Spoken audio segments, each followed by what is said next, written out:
Hello, this is Tom Still from the Wisconsin Technology Council, and thank you for joining us on today's edition of WisBusiness.com, the show. The show is produced in conjunction with the Tech Council and WisBusiness.com, and with the help of our sponsors, BDO, UWM, and Exact Sciences.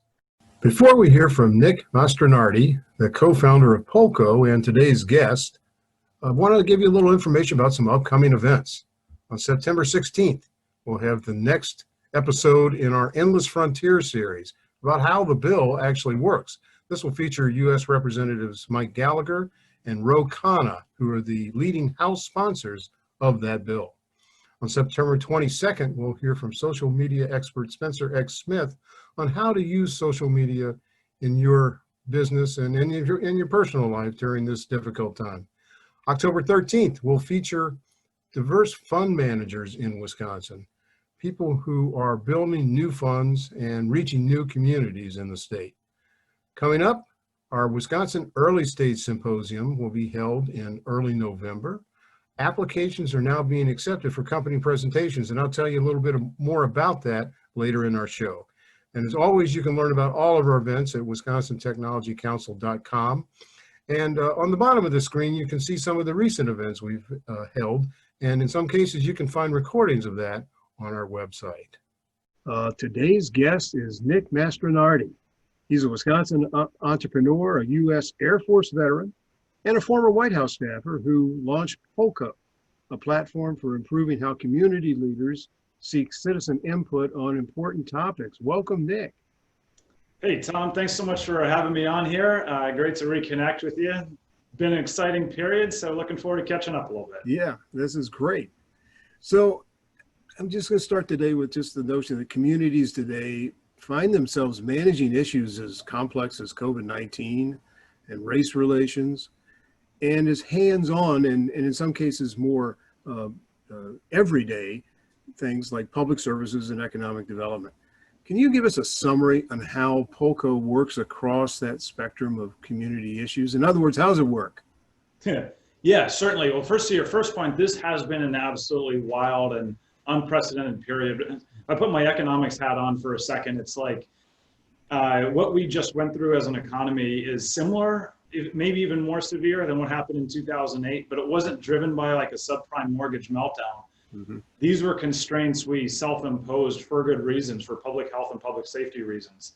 But what that means is that right now, cities, counties, communities, school districts across the country put this upon themselves for reasons, and they're the ones who are able to scale it back if and where and when is right. And so in order for them to do that, they need to constantly be assessing the impacts, the benefits versus the costs, and really kind of migrate into a dynamic, data-driven public organizational process.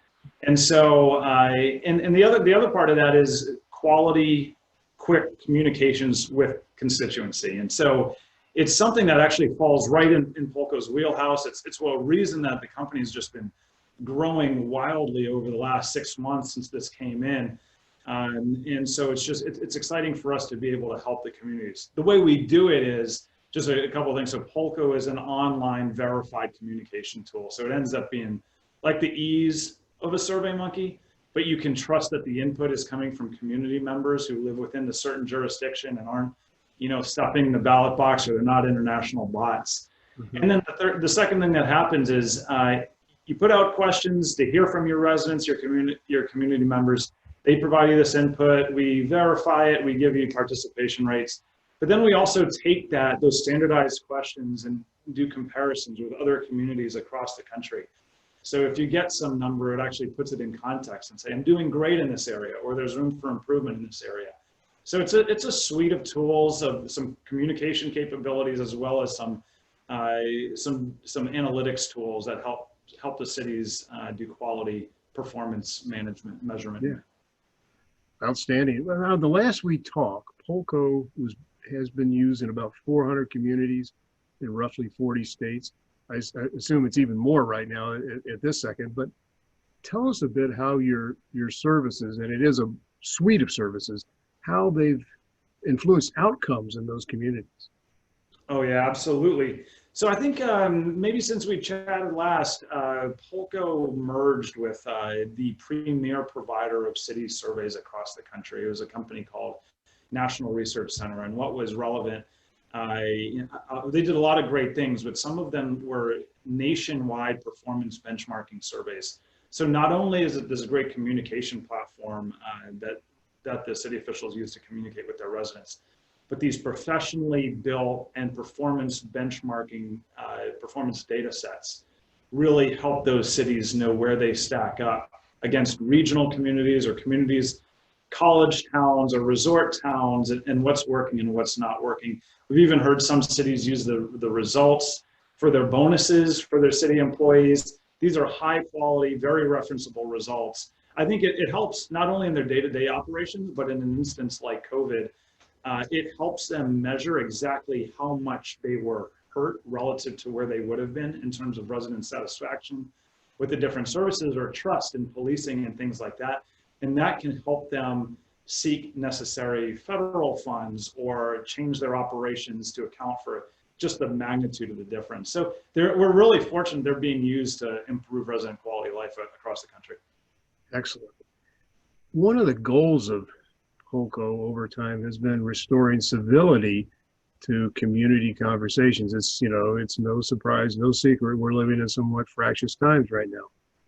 And in an age when some people might continue, kind of confuse disagreeing with being disagreeable, how can Polko help change that dynamic?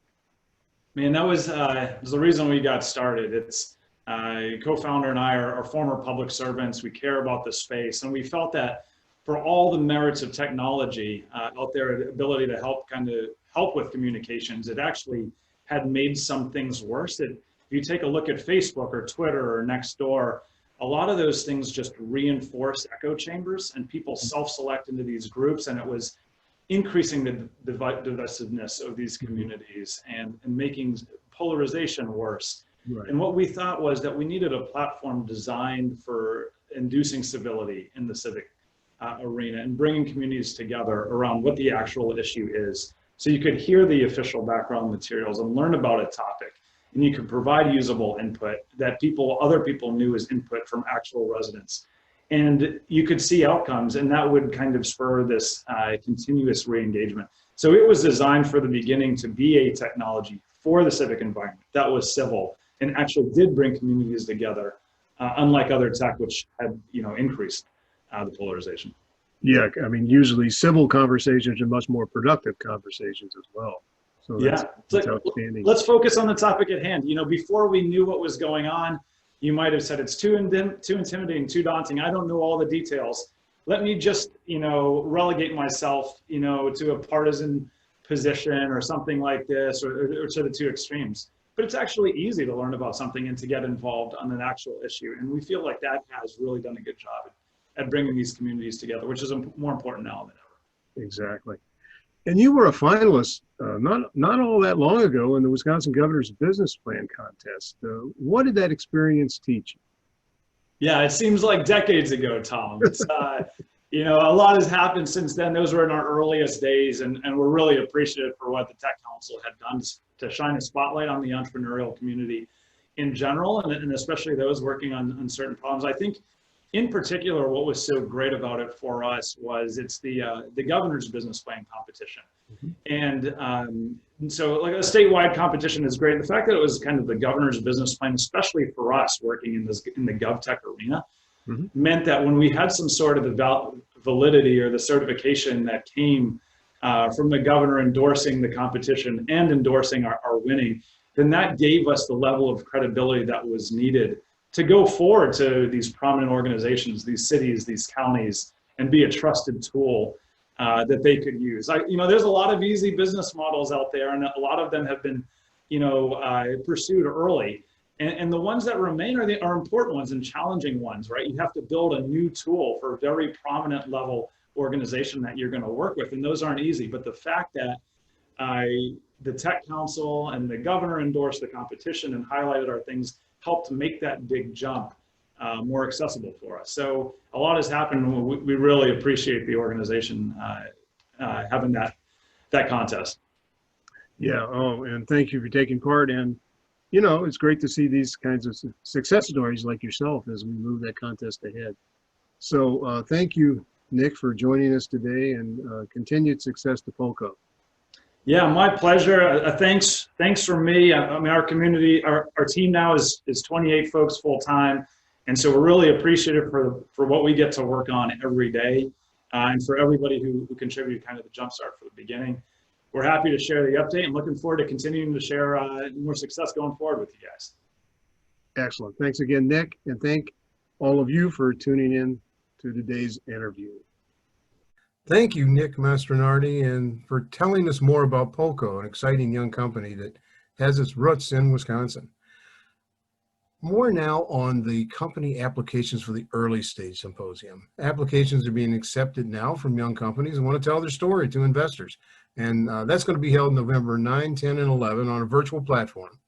The 2020 format includes 2 pitch opportunities, the Tech Council Investor Networks track, which is a series of 5-minute presentations, and the popular Elevator Pitch Olympics, as well as our investor intros. The intros allow pre-selected companies some brief one-on-one meetings with targeted angel and venture investors. Over time, this has been something that's attracted a number of investors in young companies. And instructions for how to apply for all of those, or a mix of those opportunities, can be found at wisearlystage.com on the ESS Applications tab. And as always, you can learn more about the conference, its history, and how we pull that off at wisconsin-technology-council.com.